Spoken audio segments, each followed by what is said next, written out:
ese mensaje de salvación para que las personas se subieran al arca. Sin embargo, solo se subieron 8, se subieran al arca y fueran salvos de la ira de Dios. Es en los elementos del Evangelio en las figuras del Antiguo Testamento. ¿Sí? No tengo tiempo para desarrollarlo todo, solo se los dejo de tarea, pero ahí están los elementos del Evangelio. Así lo lee Pedro. Uno tal vez en la lectura de Génesis 6 al 9 no lo entiende tan así, pero Pedro nos explica qué es lo que significa. Y pues ya lo vamos a estudiar porque vamos a tener otra serie en Génesis, así que lo vamos a revisar otra vez. El siguiente, entonces no debería adelantarme, ¿no? El siguiente personaje importante de la Biblia es Abraham.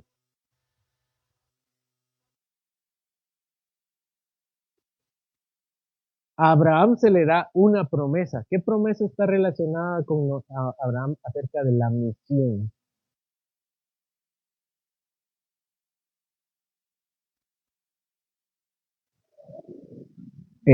Sí, es parte. Pero hay un término un poquito más específico. ¿Cómo? Exactamente. La bendición a todas, a todas las familias, a todas las familias, que son todas las naciones, ¿no? Porque las naciones están conformadas por familias.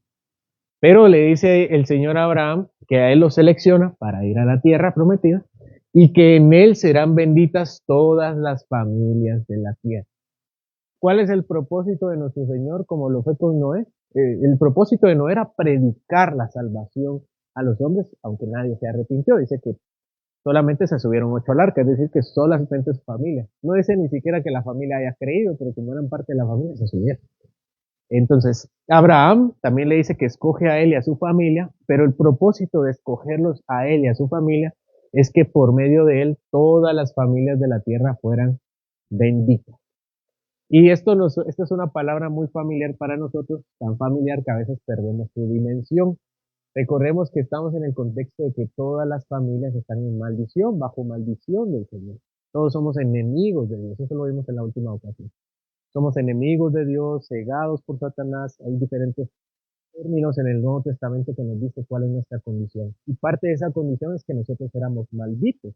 Y por eso Cristo ¿se recuerdan que se hace Cristo para darnos bendición? Se hace maldición, recibe lo que nosotros teníamos para darnos bendición. Entonces el propósito de Abraham fue elegido no para él mismo, no se servía a sí mismo. Abraham era el medio por el cual el Señor iba a bendecir a todas las familias de la tierra, todas, sin excepción. Así que el Señor escoge a Abraham con ese mismo propósito. Y recibe la misma bendición Isaac, Jacob, ¿verdad? Eso es lo que se repite. Isaac también era para bendición, Jacob también. Y vamos a ver al siguiente. El siguiente importante que agrega un hecho más es Moisés. No significa que los demás no sean misioneros, significa que a lo largo de la narración se repite esta misma idea. Pero con Moisés se agrega una idea más, se va agregando forma al mensaje misionero de la Biblia. Si no recuerdan, Abraham tiene un hijo que se llama Isaac, Isaac tiene a Jacob, y Jacob tiene 12 hijos que son los 12 patriarcas de Israel. Los 12 patriarcas se mueven o se mudan a Egipto. ¿Se recuerdan de la historia, verdad? Venden a José los recibe, José tenía dinero, y se quedan en Egipto. Y en Egipto ellos prosperan y se hacen una gran nación durante 400 años. Y 400 años en Egipto, hasta que surge un faraón que dice que no se acuerda de José y empieza a esclavizar y a golpear a los israelitas. Pero entonces ya era un pueblo, ya no era una familia. Y entonces el Señor levanta a un hombre que se llama Moisés para que regresen. Lo que pasa es que Israel no se supone que tenía que estar en Egipto, ellos debían estar en la tierra prometida que es Canaán. Entonces viene Moisés y es levantado por el Señor y le da la encomienda. ¿Cuál es la encomienda que le da a Moisés? Liberar a su pueblo para que regresen a la tierra prometida.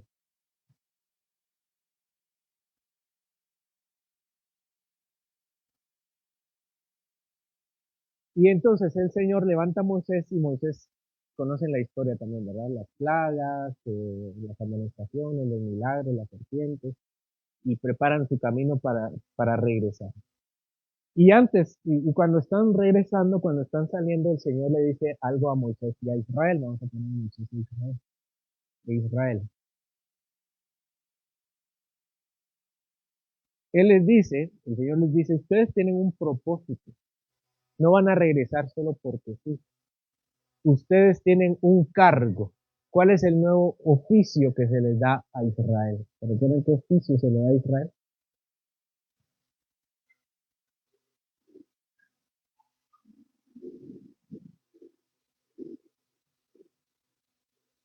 Ellos van a ser un reino de sacerdotes. Ellos serán un reino de sacerdotes. Dice Éxodo 19, 5 y 6. Así pues, si en verdad me escucháis la voz y guardáis mi pacto, seréis mi especial tesoro entre todos los pueblos, porque mía es toda la tierra, y vosotros me seréis un reino de sacerdotes y una nación santa. Entonces, 19, 5 y 6. Entonces, Dios le recuerda a Moisés y a Israel cuál es su propósito de bendición para todas las familias. Ellos iban a ser un especial tesoro, eso es lo que les dice literalmente. Ustedes serán un especial tesoro, pero no serán un especial tesoro solo porque sí. Serán un tesoro para las demás naciones. Serán un reino de sacerdotes. ¿Cuál es la función de un sacerdote? Interceder. ¿Por quién tienen que interceder? Por el pueblo. ¿Y quiénes, sacerdotes de quiénes van a ser? De las naciones, ¿verdad?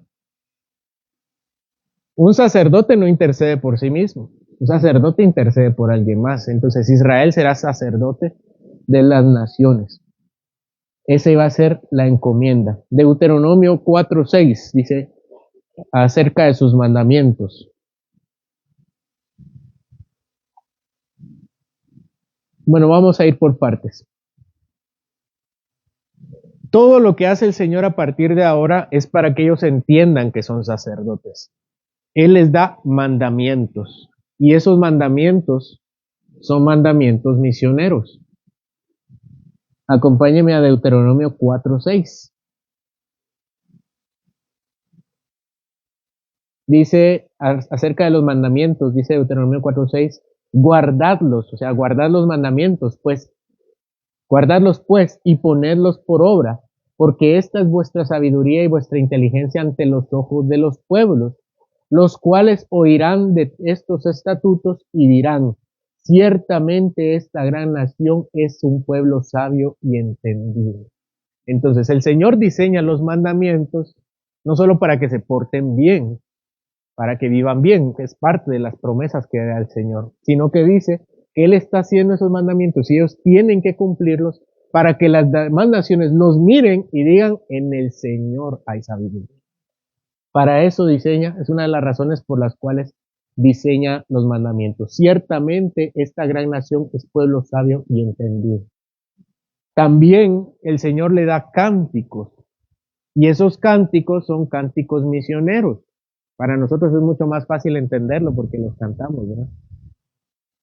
¿Algún cántico misionero? ¿Recuerdan? Salmo 100. ¿Qué dice el Salmo 100?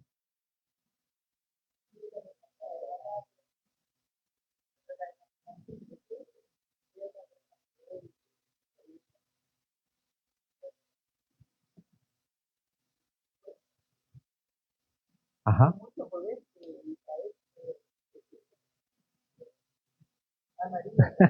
Echó a la mar. Sí, ¿verdad? Bueno, todos los cánticos, cuando alguien los escucha, entiende que el Señor es el Rey de la tierra. Pero hay cánticos que están diseñados exclusivamente para darle a entender a Israel que es misionero y decirle a las naciones que el Señor es a quien deben rendirse. ¿Cuáles son? 100. Cantad alegres a Dios, habitantes de toda la tierra. Venid a Jehová con regocijo. Ustedes son pueblo Todos son un pueblo del Señor y todos son ovejas de su prado. Todo el mundo es oveja de su prado. Y todos deben llegar ante Él y adorarle con alegría, sin excepción. No está diciendo solo al pueblo de Dios, lo está diciendo a todo el mundo. El Salmo 117, ese es el más misionero que existe. Alabad a Jehová. ¿Quién tiene que cantar eso? Pero, ¿quién canta eso? Cuando el Señor le da los salmos al pueblo, ¿quién canta eso? Israel. Entonces, piensen lo que está pasando en la mente del Señor. Él le da el salmo a Israel y le dice, cántalo, ¿no? ¿Y qué va a cantar Israel? Alabad a Jehová, está pregonando, está diciéndole a las naciones, alaben a Jehová. Todos, naciones todas, pueblos todos, canten a Jehová. ¿Qué más dice? ¿Por qué? Porque el Señor ha engrandecido su nombre y sobre nosotros su misericordia. Así dice, ¿no? Es un llamamiento. Israel cuando canta le dice a las naciones, alaben al Señor, alaben a Jehová. Entonces le da sus mandamientos para que recuerden que son un pueblo de sacerdotes y le da sus cánticos para que recuerde que son un pueblo de sacerdotes. No fueron redimidos para sí mismos, fueron redimidos para un propósito. Si tienen alguna duda, me avisan. Primero de Crónicas 16:24. Cantad entre las gentes su gloria y en todos los pueblos sus maravillas. El Señor además les da reyes. Los reyes tienen funciones misioneras también, y eso lo hemos estudiado ya un par de veces en estos domingos. Primero de Reyes 10:1-10. Si alguien entendió que su función era misionera, pues Salomón. Primero de Reyes 10:1-10. Lean conmigo. Oyendo la reina de Saba la fama de Salomón, que Salomón había alcanzado por el nombre de Jehová, vino a probarle con preguntas difíciles y vino a Jerusalén con un séquito muy grande, con camellos cargados de especias y oro en gran abundancia y piedras preciosas. Y cuando vino a Salomón, le expuso todo lo que en su corazón tenía. Y Salomón le contestó todas sus preguntas y nada hubo que el rey no le contestase. Y cuando la reina de Sabá vio toda la sabiduría de Salomón y la casa que había edificado, asimismo la comida de su mesa, las habitaciones de sus oficiales y el estado y los vestidos de los que le servían, sus maestresalas y sus holocaustos que ofrecía a la casa de Jehová, se quedó asombrada. Y dijo al rey, verdad es lo que oí en mi tierra de tus cosas y de tu sabiduría, pero yo no lo creí hasta que he venido y mis ojos han visto que ni aún se me dijo la amistad. Es mayor tu sabiduría y bien.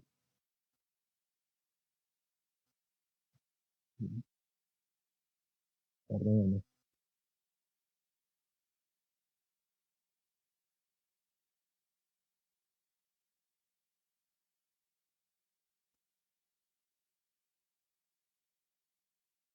Seguimos leyendo.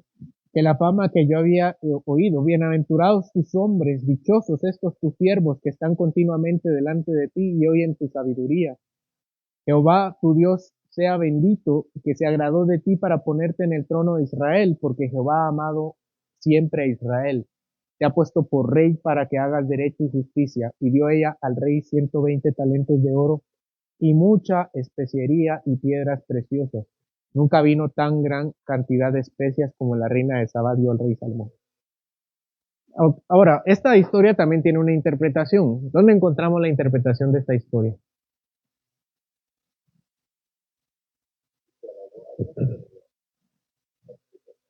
¿En qué parte de la Biblia dice eso?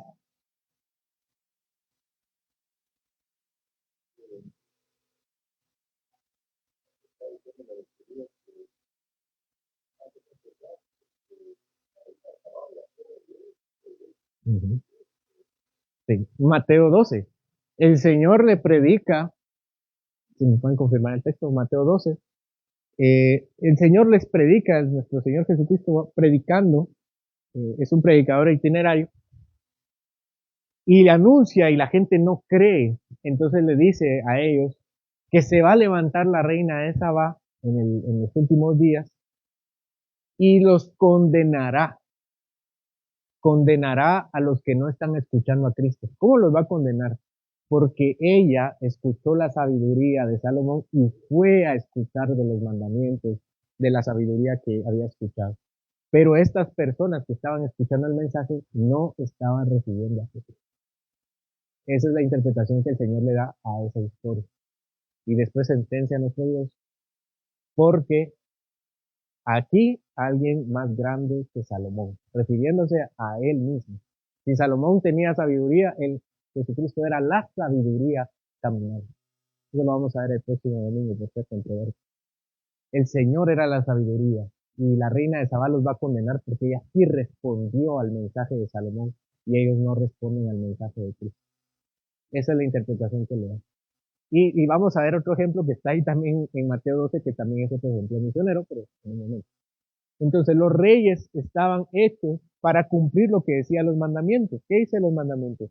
Que si ellos lo cumplen, ellos cumplen los mandamientos, todo Israel cumple los mandamientos, las personas de otros pueblos oirán y se acercarán al Señor.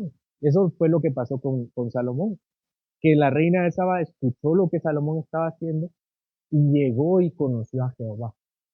Y así, pues entendemos por las palabras de nuestro Señor que seguramente la reina de Saba le salva también. El Señor dio reyes para ese propósito. El Señor dio profetas también con ese propósito. ¿Qué profetas son explícitamente más misioneros que otros? ¿Recuerdan algunos profetas con la misión? Jonás, que está ahí en Mateo 2. Jonás. Este estudio ya lo hicimos, esto está en YouTube por si quieren escucharlo, pero todo Jonás es un libro misionero, todo, de principio a fin, los 4 capítulos. El Señor llama a Jonás y le dice, levántate y ve a Nínive a predicar. Y Jonás es el único libro que tiene un mensaje.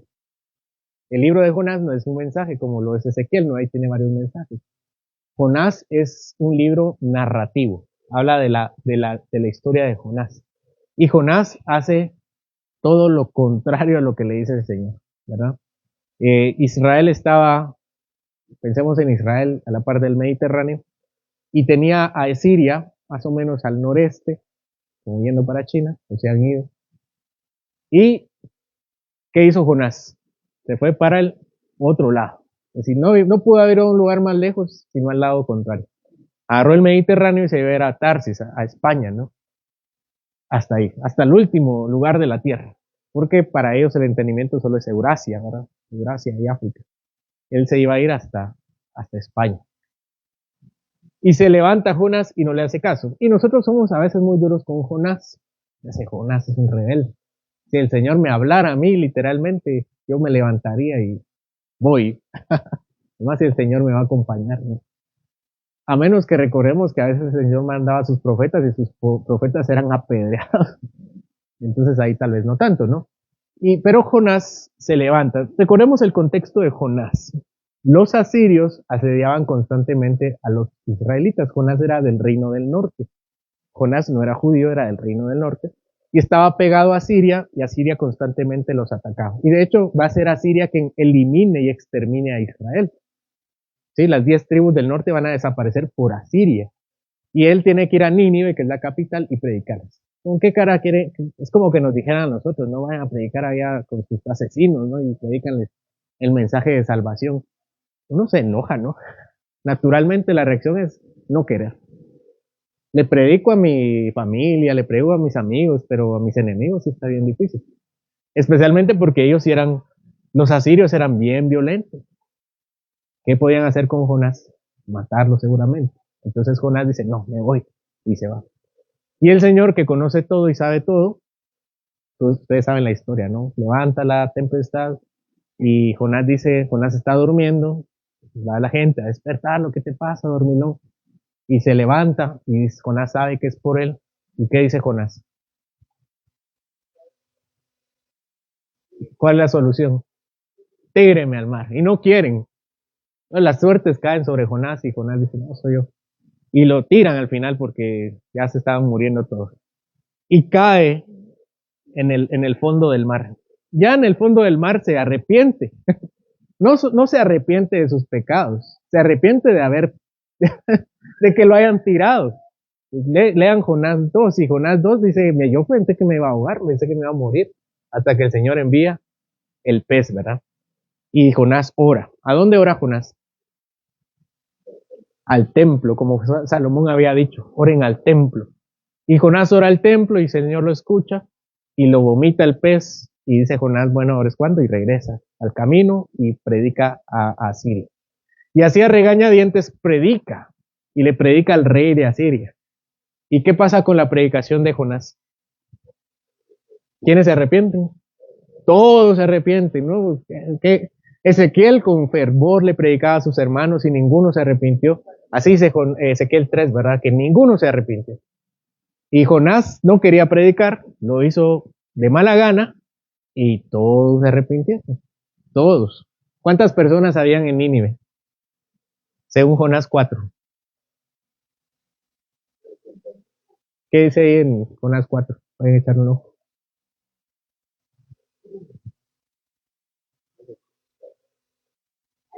Recuerdo un 4.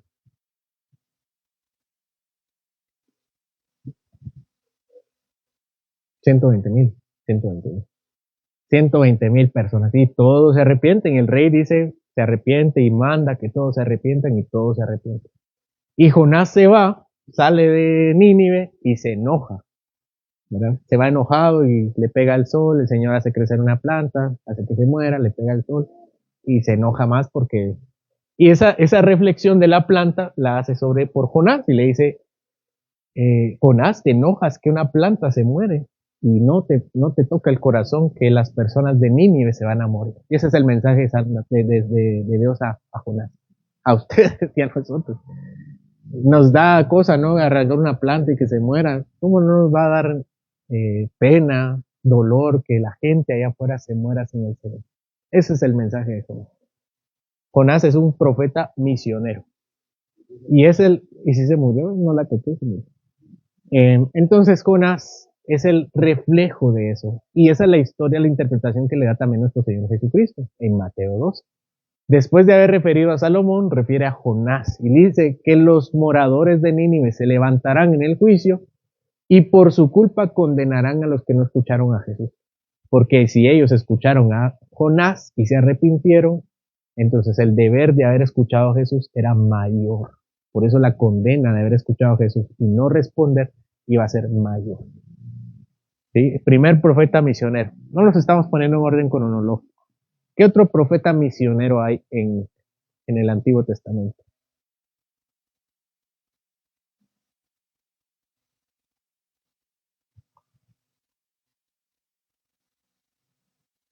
De ir.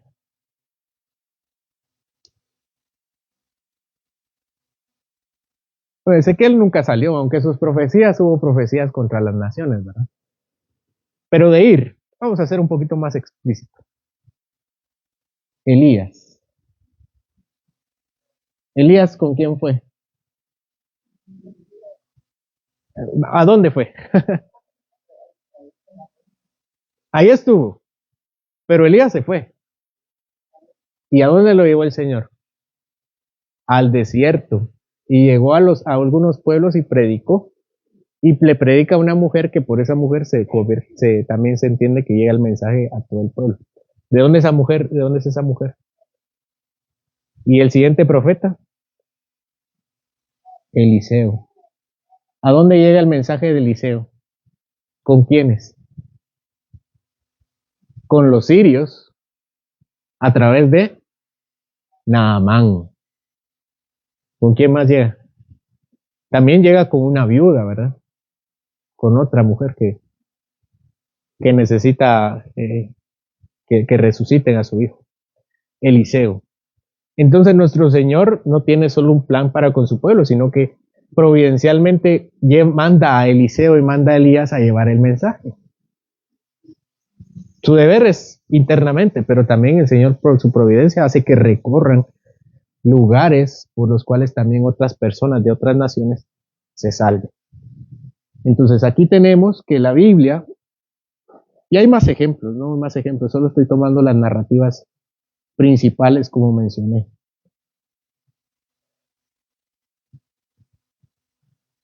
Bueno, hay otros, ¿verdad? Aquí tengo otros, si ustedes verán el estudio, los pueden ver.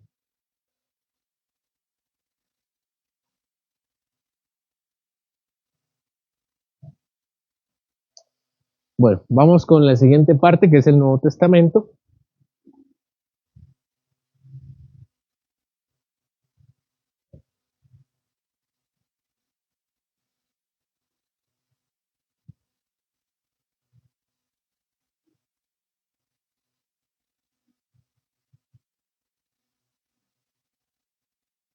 ¿Quién es el primer hombre que se levanta en el Nuevo Testamento hacia otras naciones?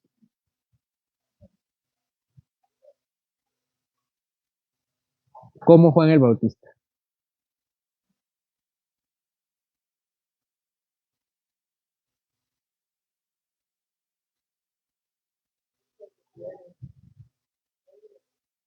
Antes.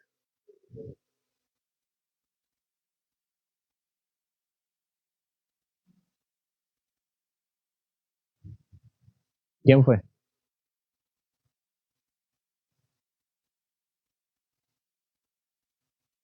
¿Quién fue? Nuestro Señor. Romanos 15, 8, 9. Digo pues que Cristo fue ministro de la circuncisión para mostrar la verdad de Dios, para confirmar las promesas hechas a los padres y para que los gentiles glorifiquen a Dios por su misericordia, como está escrito. Por esto te alabaré entre las naciones y cantaré tu nombre. En Cristo se cumple ese salmo. Por esto te alabaré entre las naciones y cantaré a tu nombre. También cuando era pequeño, Simeón profetizó de él. Simeón era un anciano que lo carga y profetiza de él, dice Lucas 2, 29, 32. Ahora, Señor, despide a tu siervo en paz conforme a tu palabra, porque han visto mis ojos tu salvación, la cual has preparado en presencia de todos los pueblos, luz para revelación a los gentiles y gloria de tu pueblo Israel. Entonces, lo que vemos es que Simeón profetiza acerca del Señor, que gracias a él los gentiles encontrarán salvación. Vamos a ver qué más.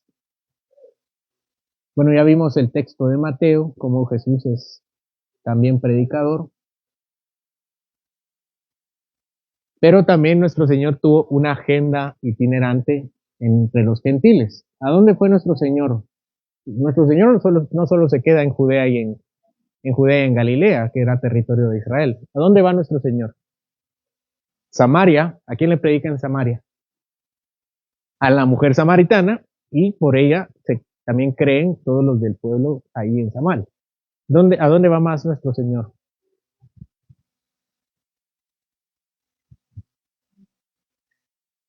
Los Gadarenos. Creo que los Gadarenos eran Galileos. Capernaum también era parte de Galilea.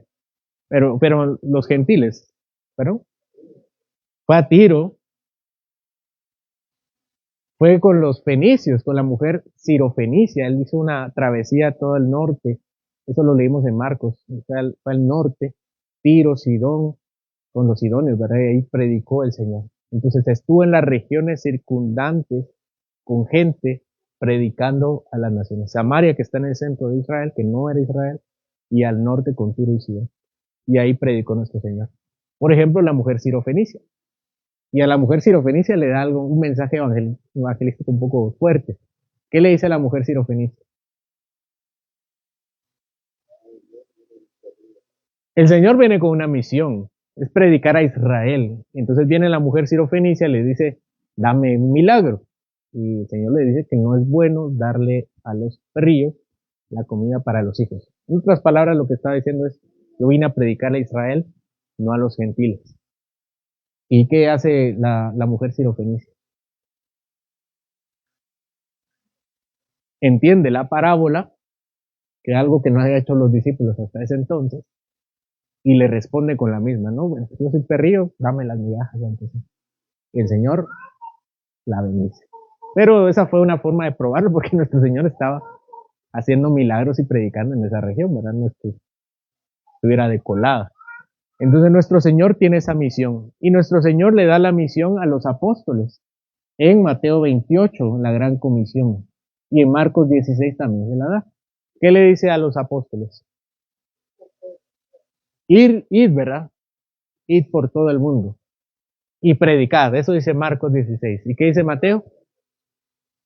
Id a las naciones, haced discípulos a todas las naciones y bautizándolos, ¿verdad? Ese es el mensaje. Entonces los siguientes misioneros son los discípulos. El primer predicador que encontramos entre los discípulos es Pedro. Ellos ya predicaban, el Señor ya los había mandado en Israel. Pero en Pentecostés Pedro se levanta y le predica a los judíos de la diáspora que llegaron a la fiesta de las semanas, y les predica, y ellos dice que se compujen de corazón y se arrepienten. ¿Cómo vamos a hacer salvos? Arrepiéntanse y bauticen. Y ellos regresan a sus ciudades y empiezan a hacer iglesia. Muchos de lo que creemos que hay iglesias que no tienen nombres de apóstoles, es porque estas personas que estaban ahí fueron a predicar el evangelio a sus casas. Sí.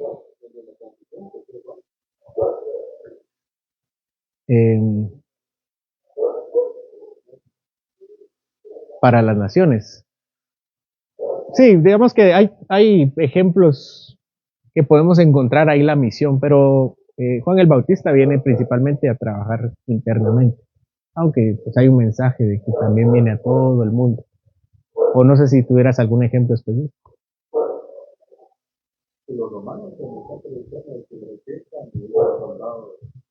Sí, que a los soldados. Sí, sí. Aunque era más que ellos llegaron con Juan y no tanto Juan que fue a predicar, pero sí es parte, ¿no?, del mensaje. Pues solo estamos tomando los más evidentes de gente que está yendo a predicar. Así que el primero es Pedro, que predica a los judíos de la diáspora, y ellos regresan a sus ciudades, que es Roma, y predican ahí. El Señor les dice que prediquen en Judea, en Samaria y hasta lo último de la tierra. Pero los discípulos estaban quedando demasiado en Jerusalén. ¿Verdad que sí? ¿Se recuerdan? ¿Han estudiado Hechos? ¿Qué hace nuestro Señor? Levanta la persecución. Levanta la persecución. ¿Y qué hacen ellos? ¿A dónde se van?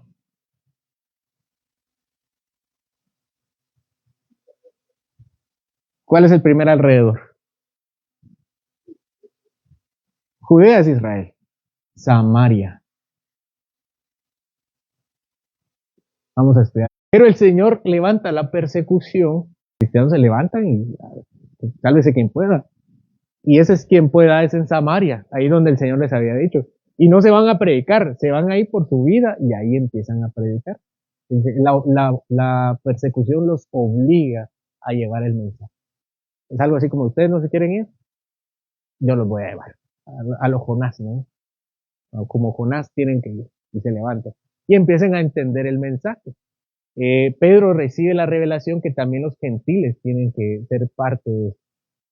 ¿Eso se recuerdan con quién es? Con Cornelio. Me estoy saltando muchas historias, ¿no? Hay muchas historias que están ahí también a los gentiles.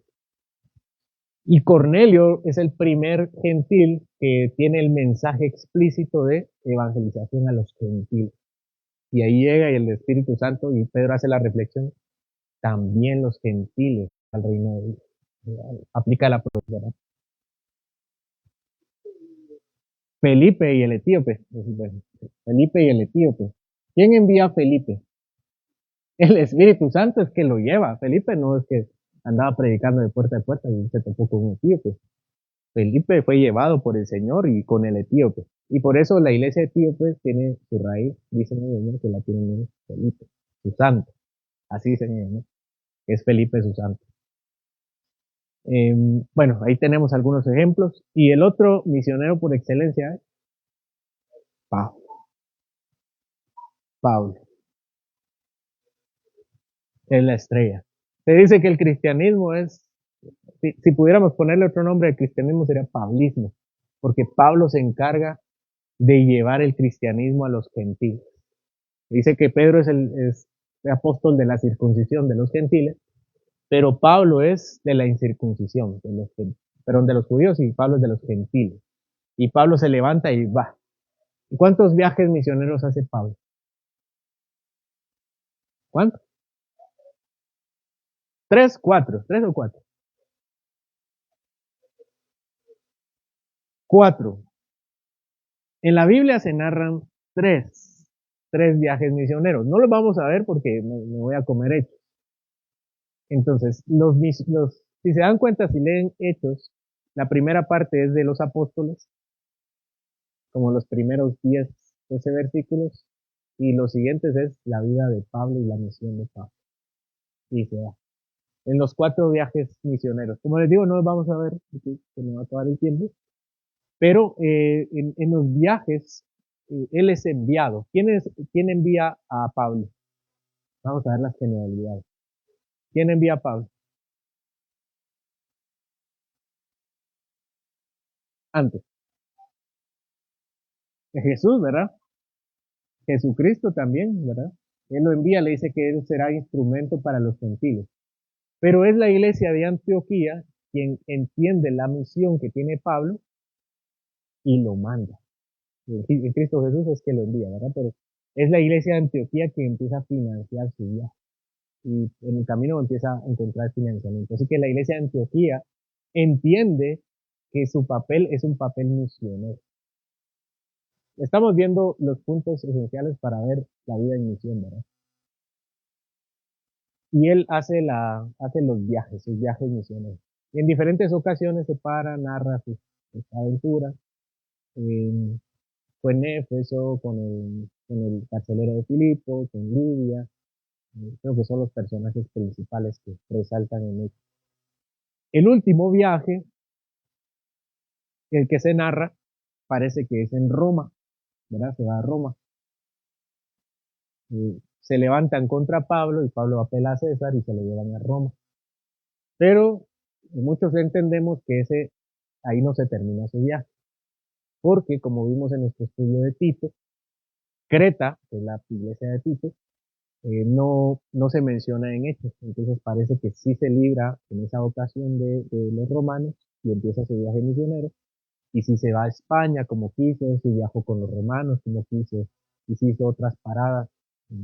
Y cuando ya llega ese último viaje misionero, lo vuelven a agarrar y le escribe la última carta a Timoteo. ¿Primera o segunda? Segunda, ¿no? A ver si estaban despiertos. Segunda de Timoteo. Y en segunda de Timoteo sí dice así, hoy sí me voy a morir. Hoy sí, ya me voy a morir. Porque la ocasión anterior que se iba a Roma, él sabía que iban a salir libres. Y el testimonio de las cartas nos damos cuenta que sí salió libre. Y en segunda de Timoteo sí dice, hoy sí ya se acabó mi viaje, terminé mi carrera. ¿Cuál es otra expresión que es? He terminado, he guardado la fe. Y así termina Pablo con su vida misionera. Él entendía que su vida era una vida en misión. ¿Cuál es el último libro de la Biblia?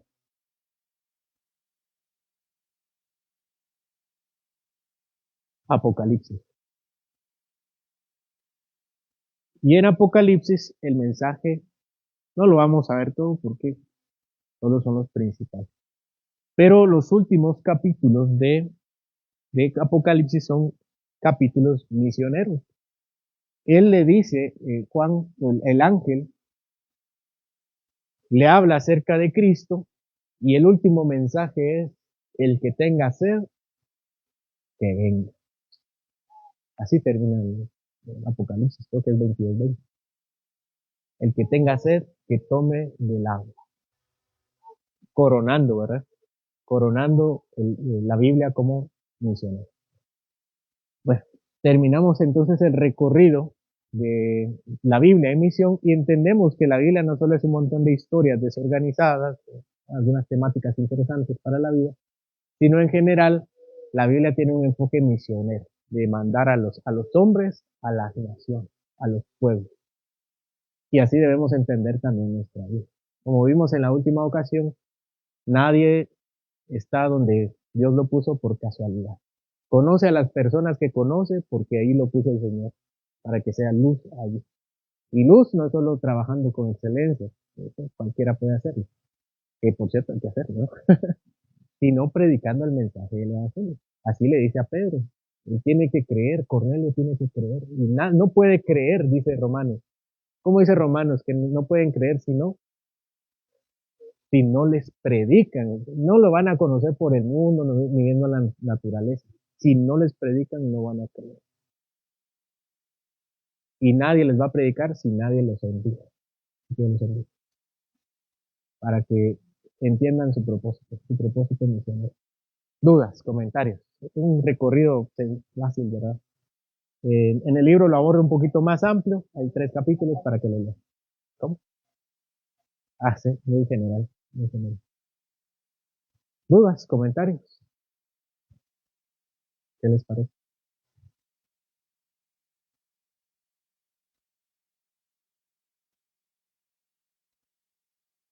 ¿No? Adelante.